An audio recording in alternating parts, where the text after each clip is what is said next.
Kepala Staf Angkatan Darat Jenderal TNI Maruli Simanjuntak menegaskan, prajurit TNI Angkatan Darat bekerja tanpa henti mulai dari pagi, siang, hingga malam untuk mempercepat pemulihan dampak bencana di Sumatera Barat, Sumatera Utara, dan Aceh. Fokus utama pengarahan pasukan ini adalah pemulihan jembatan yang menjadi infrastruktur vital bagi mobilitas warga dan distribusi bantuan.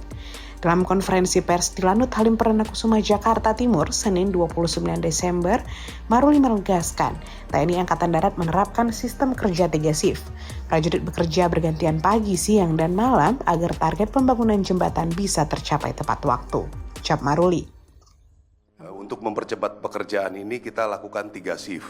Jadi anggota kita bekerja pagi, siang, malam. Kalau tidak bekerja seperti ini, saya kira tidak akan mencapai target yang seperti kita dapatkan pada hari ini. Namun, Maruli juga mengakui proses di lapangan tidaklah mudah. Kerusakan jalan dan jembatan membuat distribusi material dan pengerjaan menjadi tantangan tersendiri. Setiap laporan kerusakan harus diawali survei. Setelah itu ditentukan jenis jembatan yang paling sesuai, termasuk yang harus dikirim dari Jakarta. Proses pengiriman bisa terlambat di jalan rusak hingga berhari-hari. Begitulah ucap Maruli. Selain pembangunan jembatan, TNI Angkatan Darat juga terlibat dalam penanganan bencana lain seperti pembangunan hunian sementara, penyediaan air bersih, dan layanan kesehatan bagi warga terdampak. Memang, TNI bekerja sama dengan kementerian terkait BNPB, rumah sakit, dan puskesmas di lokasi bencana. Pos-pos kesehatan didirikan dan tenaga medis termasuk dokter dikirim untuk memperkuat layanan kesehatan di daerah terdampak. Jika ditarik ke hukum dan tata kelola kebencanaan, narasi itu tidak sepenuhnya utuh. Sebab keterlibatan TNI dalam bencana bukan kerja sukarela. Ini adalah tugas resmi negara yang diatur dalam Undang-Undang Nomor 34 Tahun 2004 tentang TNI.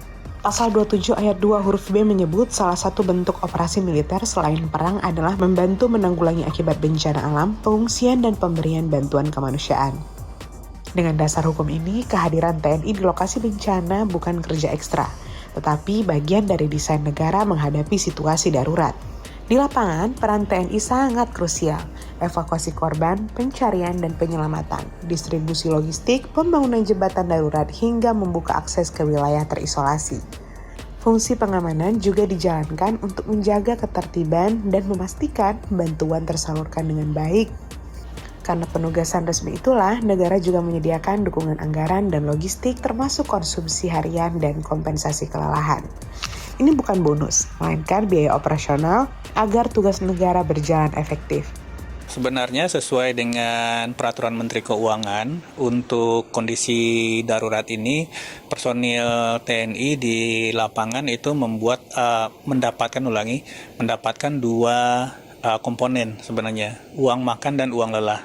Uang makan ini sebesar Rp45.000 per hari dan uang lelah itu Rp120.000 per hari. Jadi total yang diterima oleh personil di lapangan itu Rp165.000 per hari.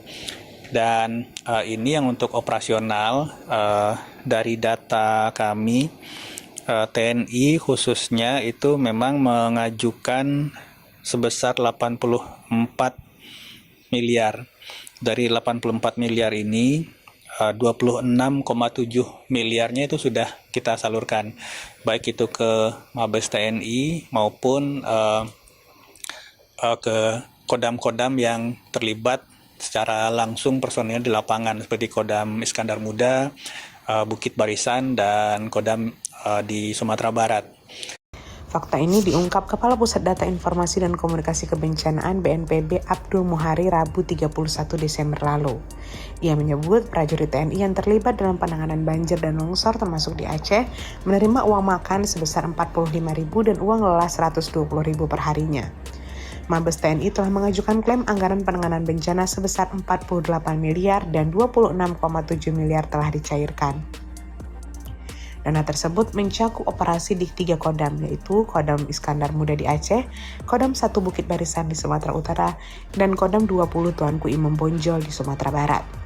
Dengan skema ini, keterlibatan TNI jelas bukan kerja gratis. Negara hadir melalui pasukan dan pembiayaan operasional yang sah dan terukur. Di sisi lain, etika keprajuritan TNI menekankan kesederhanaan, kepeloporan, dan keberpihakan kepada rakyat. Prinsip ini menjaga semangat pengabdian prajurit tanpa menjadikan kompensasi sebagai sorotan utama. Ini sejalan dengan 8 wajib TNI. Itu sebabnya, sejumlah pengamat menilai pernyataan Jenderal Maruli yang menonjolkan kerja keras prajurit tanpa menyebut dukungan negara berpotensi menimbulkan persepsi keliru. Seolah penanggulangan bencana hanya bertumpu pada pengorbanan TNI, bukan kerja sistem negara secara kolektif. Padahal pemahaman yang lebih utuh menegaskan, TNI hadir bukan untuk menggantikan peran sipil, tetapi menjalankan amanat sesuai dengan undang-undang. Mereka bekerja bersama rakyat, dibiayai negara, dan kembali ke kesatuan saat situasi berangsur pulih. Jadi, penanggulangan bencana harusnya dilihat bukan sebagai panggung heroisme, tetapi sebagai mekanisme negara yang berjalan disiplin, bertanggung jawab, dan akuntabel.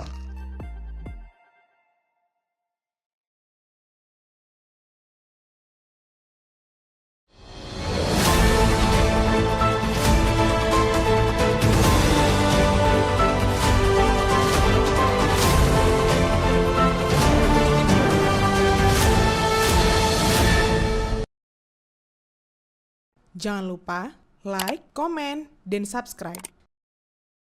Serta aktifkan lonceng notifikasi.